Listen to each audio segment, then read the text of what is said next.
اس وقت martial law لگی ہوئی ہے پاکستان میں اور بدترین مارشل لا ہے.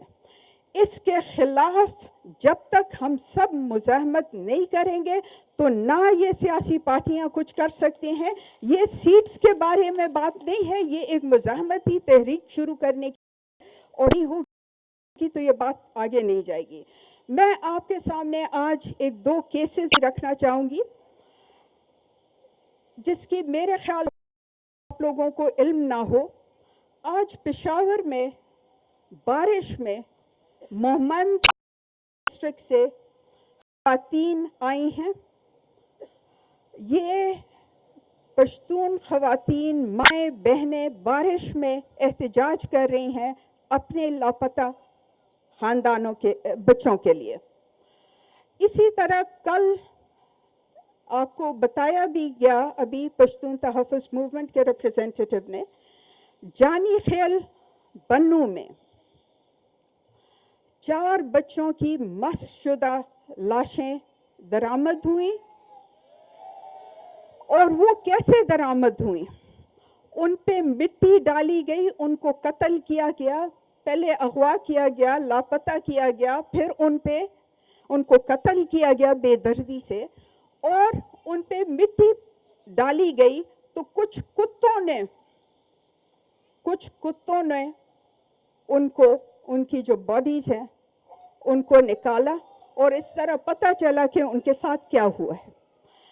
آج ایک بہت بڑا احتجاج بنو میں ہو رہا ہے اور ان 4 نوجوانوں کو جن کا کوئی جرم نہیں, وہ کینٹ میں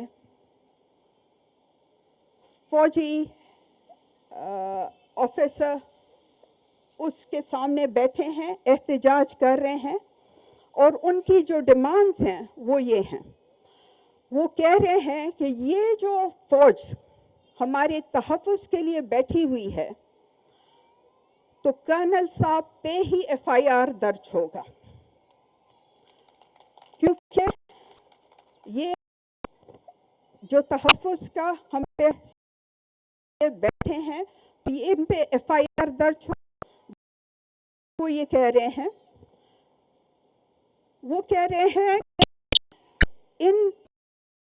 یہ گڈ اور بیڈ طالبان کی پالیسی ہے, یہ گردی کی جو پالیسی ہے اس کو ختم کیا جائے. دوسری بات وہ کر رہے ہیں کہ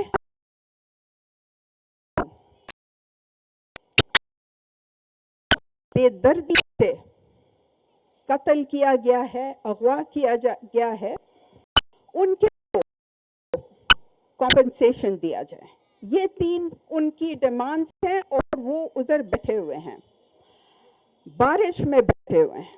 میں اس کے ساتھ 2 اور ایڈ کروں گی ہم سب کی طرف سے. پختونخوا کو ڈی ملٹرائز کیا جائے, بلوچستان کو بھی ڈی ملٹرائز کیا جائے, اس کے سندھ کو بھی ڈی ملٹرائز کیا جائے, سارے پاکستان کو ڈی ملٹرائز کیا جائے. اس کے بغیر یہ نہیں ہوگا. اور ایک انڈیپینڈنٹ انکوائری ہو. پختون تحفظ موومنٹ نے بار بار یہ کہا ہے کہ ایک ٹروتھ کمیشن بنائیں آپ, اس کے بغیر یہ نہیں ہو سکتا. میں سمجھتی ہوں کہ اب پاکستان کی انصاف کے اداروں میں, آئین کے اداروں میں, حکومت تو ہمیں پتہ ہے ان میں یہ دم خم نہیں ہے. شاید اب وقت آ گیا ہے کہ ہم یونائٹڈ نیشنز جائیں, انٹرنیشنل کورٹ آف جسٹس میں بات کریں, کیونکہ اس کے بغیر یہ بات نہیں ہوگی.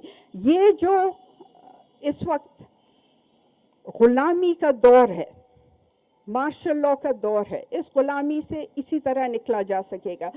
تو میں ایک دفعہ پھر یہ کہوں گی اپنے بلوچ ماؤں کو, سندھی ماؤں کو, پختون ماؤں کو, ہمارے شیعہ بہنوں کو کہ ہم شرمندہ ہیں.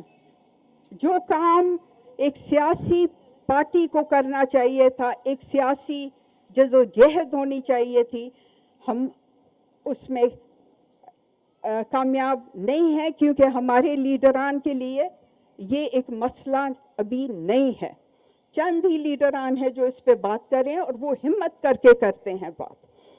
تو ہم شرمندہ ہیں, ہم آپ کے ساتھ کھڑے رہیں گے, اور جب تک وہ مجرم, کیونکہ یہ ہم نہیں کہہ سکتے, کئی دفعہ کہا گیا ہے ہمارے جو فوج کے مشر ہیں, پبلکلی کہا ہے باجوہ صاحب سے کہ یہ ہم سے غلطیاں ہوئی ہیں. بھئی یہ غلطیاں نہیں ہیں, یہ جرم ہیں. یہ غلطیاں نہیں ہیں, اس کو بھولا نہیں جائے گا. تو جب تک احتساب کا عمل ہر ادارے میں ابو بورڈ نہیں ہوگا تو اسی طرح جرم ہوتے رہیں گے. تو شکریہ, میں آپ سب کے ساتھ ہوں. آپ کی اتنی زیادہ جو دردناک ہم نے سنی کہانیاں, تو میرے پاس تو الفاظ بھی نہیں ہیں.